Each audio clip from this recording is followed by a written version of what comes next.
tere kukwalirizaako yonna gy'osinzira okubeera nga togoberera amanya Fahad Pro UG okubeera nga tekutuusa ku updates ku nsonga nga bwe zitambula mu bitundu by'eggwanga ebyenjawulo n'ebweru w'eggwanga naddala ggwe gy'oteesobodde okubeera nga otuuka video liking ate teweerabira kubeera nga osharingirako n'abalala nabo basobola okubeera nga bamanya ki ekiriwo ssaawa eno. Kakati lunaku lwabadde lwajjo omukulu amanyikiddwa nga chicken comedian era ng'ono tikitoka omwo amwatera okubeera nga ayogera ebigambo bingi yabadde ku live emu n'abaako ebigambo byasimatuse era nga ebimu ku ebyo byesobola okubeera nga ayogera nga kubeera nga tekuterawo obutambi osobola okubeera nga tewulirako naye nga yavuddeyo n'akakasa nti ye mu nsonga z'okubeera nga atta abantu ate ye muzibu nnyo ngera kubeera nga tekuterawo ensonga ezo osobola okubeera nga tewulirako embeera nga bwe yagenze mu maaso sayidi zeeyo. Kakati no ebigambo yayogedde nga asaaga naye munnange bimutedde obuzibu era ngenda kubeera nga tekuterawo osobola okubeera nga naawe omanya embeera nga bwegenda mu maaso sayidi zeeyo. Kwenda wasaawo atuwe endowooza gulowooza ki ku nsonga zino chicken byasobola okubeera nga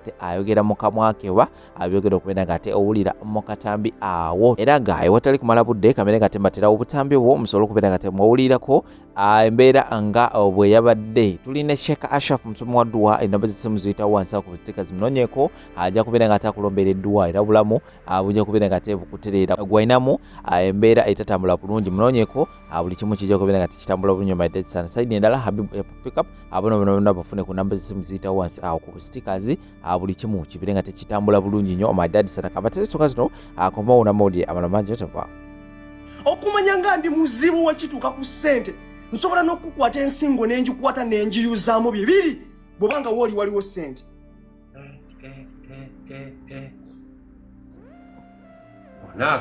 Kabaata nze ndi so agure ndi mukambwe nnyo wekituuka ku ssente. I can even wake up one time nga bando ya ssente eri wakati nga weetooloddwa timba n'enzijjawo. Ovanga ku muntu gwe baasala akagalo kano nga ngenzemu mu Illuminati. Look at my finger. Gwokyayogera nti chicken ayagala nnyo ssente laba akagalo nina obulemu obuli permanent because of money. Kitegeeza ne bwe baali bagenda kunsaba kugulu kwemba mpayo singa nakuwaayo. I want money. Njagala ssente more than anything. You are not my friend when you're poor. Genda unyiriza eriyo bwavu bwo. Gasiya naganga. Na video chicken jendabe abadde ku live ne Kabaata. Chicken mukamwa ke nagamba nze nsobola okutuga omuntu ne mutta ku lwa ssente. Chicken. Lwaki osiga ensigo ey'obukyayi? Lwaki osiga ensigo embi? Obadde ozimbye ekintu kyo abantu badde bakwagadde wadde olina emizeejo ne babadde bakwagadde. Lwaki tolabira ku Brian White statement gy'okoze nkyamu nnyo? Olina abaana ku masaaji pala muwala wasookera makya n'afuna obuzibu. Abaana ku masaaji pala basobola okuzannya ka game ne bagamba mayintu mujje mu ssente. Omwana agamba yantuze yankubye ngayagala kunzita ne bakujja mu ssente olwa statement gye wakola. None omwana alingalika emmindi omwana alingalika ekikyamu sibanga oliko eddogo lya alien skin ng'eddogo lyakutuuse ku mutwe. Naki buli muntu abeera nga afunye ettutumu nga lubalisa okumutegeera atuuka ekiseera nalaba nga teri kye bamugambayo tolina ky'oŋŋamba. Kibezo no video nazo tukulira ogamba tewena kye baŋŋamba naawe zakazanyo ka TikTok nkamanyi nja kubaawo era nja kukola video endala era nzire mu trending ne muganda wange ensigo yosigambi tosiga bukyayi. Abantu bakwagadde watali magezi go. Chicken kiruno kankikubulire. Bananga abasajja bazaala mbakazi. Akaseera kano ntunulira mama wa chicken. Nengamba bannayo balwaki yijjayo kati mu kamera mukazi watu mama wa chicken sawa zino ne bwoba oyina ssente zitumuka zitya omwana we akuswaza tosobola kukyogera naye ne bwoba otambudde abantu ne bakusongamu ti yuuyo mama wa chicken tebakusongamu nti ne bakwenyomerezaamu bakusongamu kati nga bad example eri omwana wo ate nga kyakola bingi nnyo ebikuswaza akyakola bingi nnyo ebikuswaza. Naye bannange kyobola abasajja bagamba nti tunuulira nnyo famire gy'ogenda okuzaalamu. Ono omwana kitaawe wamutunuulira gwe bayita nnamba emu. Musajja wabuvunaanyizibwa. Ono omwana emize gy'ayina gyebukojja. Kyobolaba nti nnyina wanga, kyobolaba ne nnyina wangadde okutuuka awo talina musajja. Nnyina nga bwe mumulaba ye mutabani we. Okumanya nga ndi muzibu wekituuka ku ssente, nsobola n'okukwata ensingo n'engikwata n'engiyuzaamu bibiri bw'obanga wooli waliwo ssente.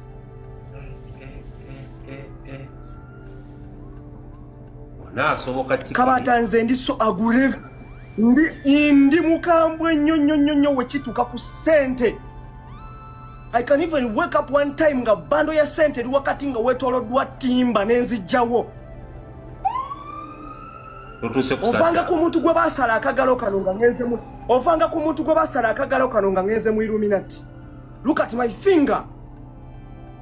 Gwokyayogera nti chicken ayagala nnyo ssente, laba akagalo nina obulemu obuli permanent because of money. Kitegeeza ne bwe baali bagenda kunsaba kugulu kwemba mpayo singa nakuwaayo. Chicken. I want money. Njagala ssente more than anything. You are not my friend when you're poor. Genda onyiriza eri obwavu bwo.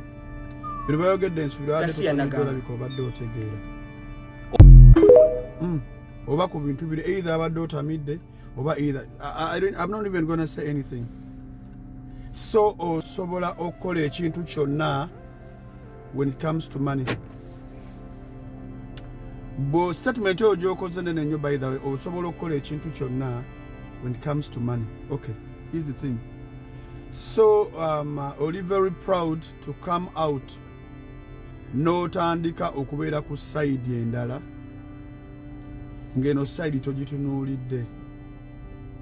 So kati when you talked about money, it has brought up a clear picture that you want these guys to lose the battle and you want to go to the other guy who has money or winning kugamba or winning kuside y'omugagga. So you can do everything nola okufuna sente. That is you. Go chogede, that is you. And I believe you by that. I believe you.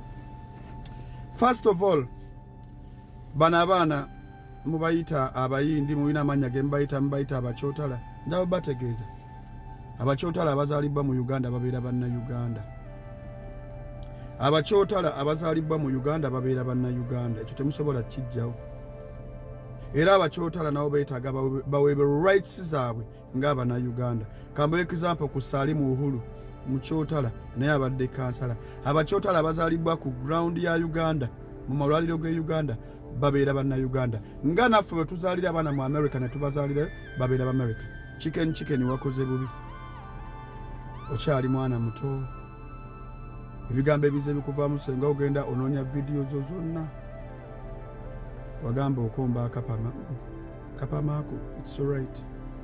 Naye ababupama ndooza tebavaayo nga gwe bw'oyogera n'ogamba nze ompe 10,000 11 ne komba akapama. Well, n'ogamba ogula bamala ya videos sigalayo zengo oyogera. Look at your collection. Chicken video collection.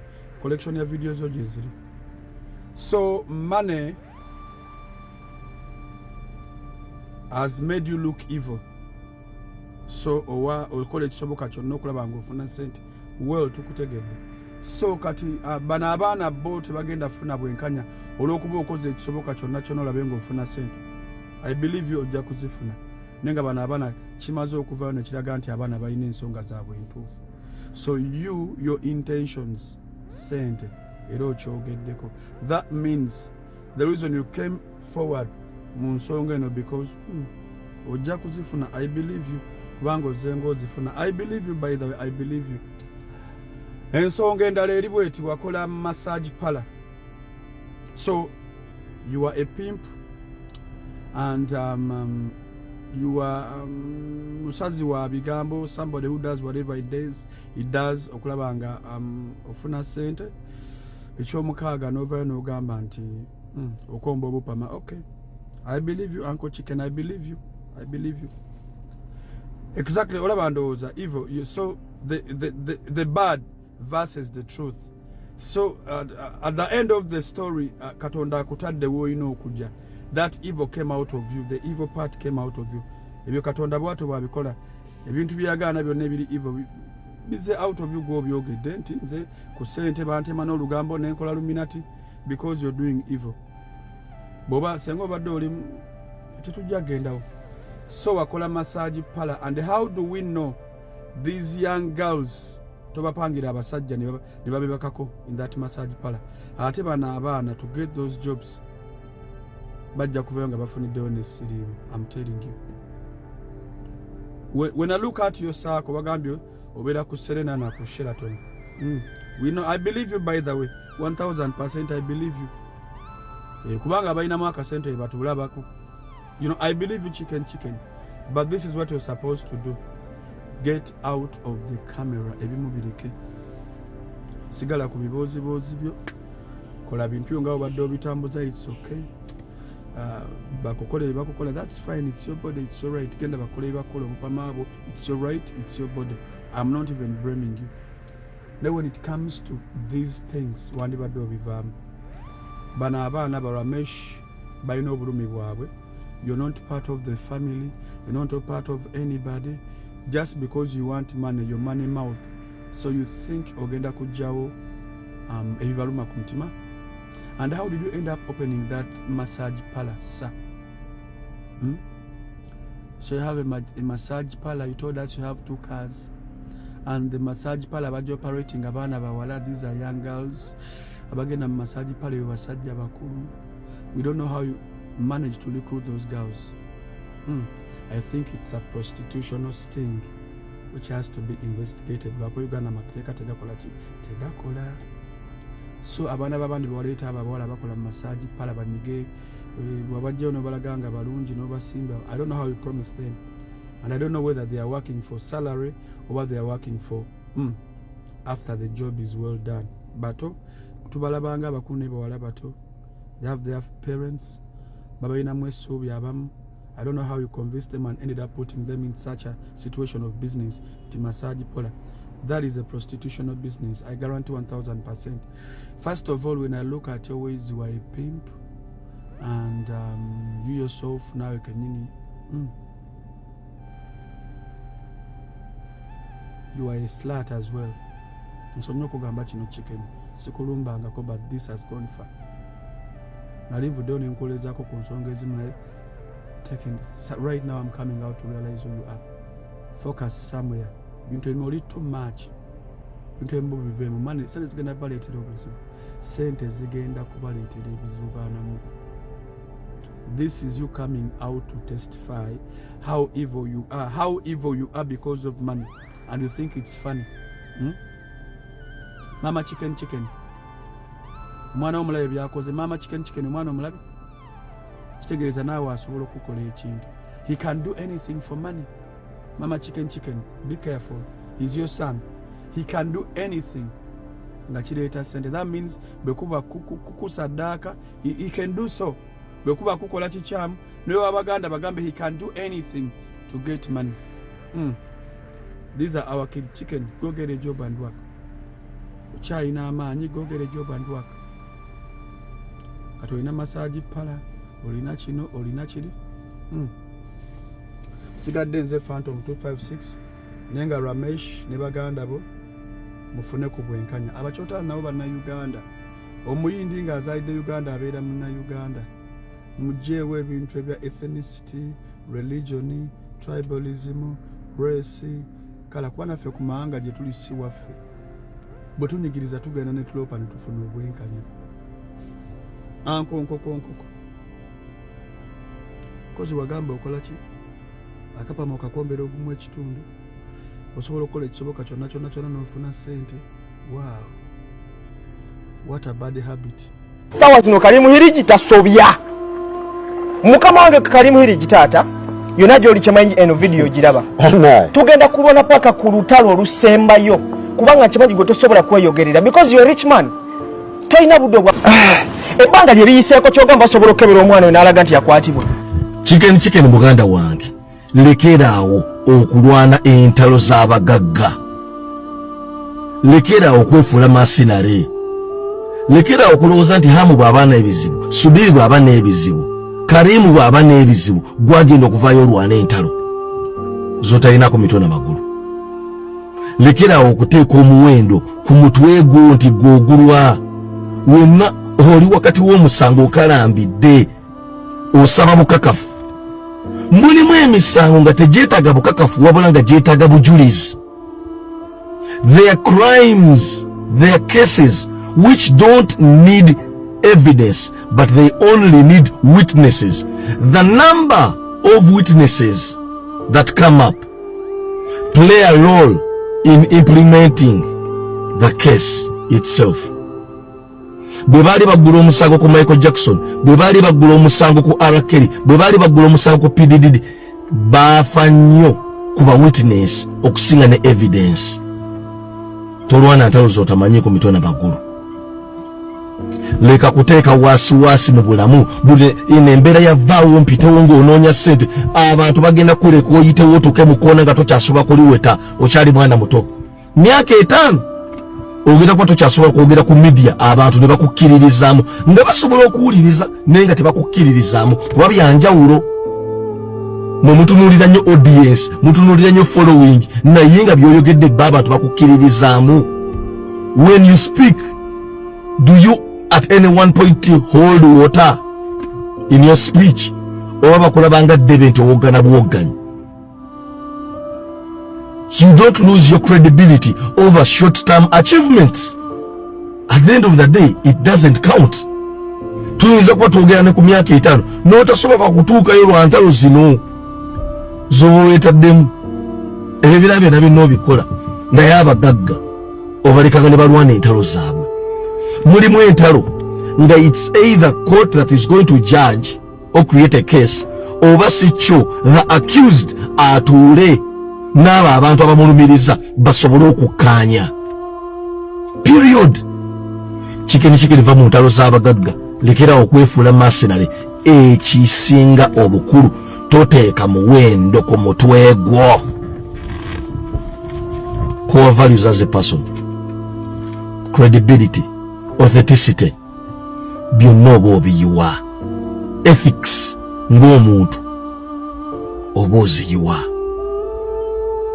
Ate wano ku media kwoli kwamu kwe mulya ezo values ng'omuntu ozeetaaga. Kasita abangawo annemesa ssente kabata okumanya nga am a very bad person. Nsobola okukufumita engalo zino 2 mu nnyindo n'enkulaba ng'oziira ofo gwawo bw'oba ng'oyagala kunnyima ssente. Kabata nze nsobola okukwata omutwe gwo n'enkuba empibbi. Muganda nge chicken oyinza okuba kati essaawa eno ekintu kitandise okuva mu ngalo. Waliwo ekintu ky'oyingira ng'oyingidde okiwolereza n'otandika okiowuninga ng'ekicwe kati otandise okukola statement ate zijja okukuleetera obuzibu after chicken. Ebyo ebintu bye wayingiddemu obiraba tomanyi background yabyo ntuufu. Ng'oyinza obiraba nga bisafeesinze ku internet n'olaba nga agazze ng'amawulire naye tomanyi gaavuddewa. Kubuulira muganda wange nze oli kyali wange ate asobola kukolera video nti chicken manya biki ebyo sisobola bikola ne ka chicken okoze abalabe. Eyo statement gy'okoze senga okeera ku makya omwana omu gw'okwesa ku mulimu n'afuna obuzibu ogwegaanira wange omaze okwogera point blank atosobola okutta omuntu okitegeera. Senga okeera ku makya chicken omuntu asobola okuba nga akulinako obuzibu natta omuntu n'amuttira wala n'ajja omulambo n'agusuula ewo. Ezo statement bajja zikomyawo. Nze ngamba omanyi kati waliwo ffe abantu abeera ku social media ennyo waliwo otuuka n'ogamba nze ate akaliro we kambeerako ennyo nsigala ntrendinga sigala manyambo erinnya litambula naye lino erinnya teriri mu kutambula mu bulungi ewandirinnyeemu ebigere. Nze nayagala nnyo engeri gyewakwasaganyamu ebintu biri bagamba ebyebisiyaga bwe baayogera ennyo gwe n'okutandika kukola vidiyo zo wajja ne weewolereza n'ogamba naye si yenze n'odda ku bibyo naye kati lino ekkubo ly'okutte bro nayinza okuba wanuwe. Kino kikugamba nga kyali wange nayinza okuba wanuwe kuba kati olaba buli omuntu asobola kuba mukyamu, buli omuntu asobola kuba nga akugambako n'olowooza nti abantu bonna tebakwagala. Osuseemu kakkanamu bro. abalungi abatuwuliriza era abatulaba olunaku olwaleero tukyaddeko ewa Sheikh Ashraf Dembe. Sebo nsanyusa okubalaba. Amannya agange nze Sheikh Ashraf Dembe akola ku bizibu by'enjawulo. Omuntu singa aba alina ebirwadde musomereddwa tunywa amazzi ga lukuya nga bw'obadde ogalaba tugenda abantu ku kyoto ne twokya emizimu emibi egibabaamu n'okulomba edduwa. Abantu singa abeera ng'ali wano atuuse sobola okumulombera edduwa ne waba atatuuse nga mpadde amannya ge naye ng'ali wala. Neetaase ennamba yange yeeno eri 0701763711. Nammwe bannyinaffe abali ebweru oyagala okuba nti oyagala okulombera ku dduwa ng'olina ebizibu viza zibuze amaka gakolongotana sente zikola zimpita mu ngalo ojja kumpeereza ekifaananyi kyo n'amannya go ebyo byokka bijja kummala nja kukulombera edduwa ojja kutereera. Olunaku olusembayo mu mwezi mba n'edduwa ey'awamu ffenna n'abalwadde bange abakadde n'abapya. Salaamu alaikum warahmatullahi wabarakatuh.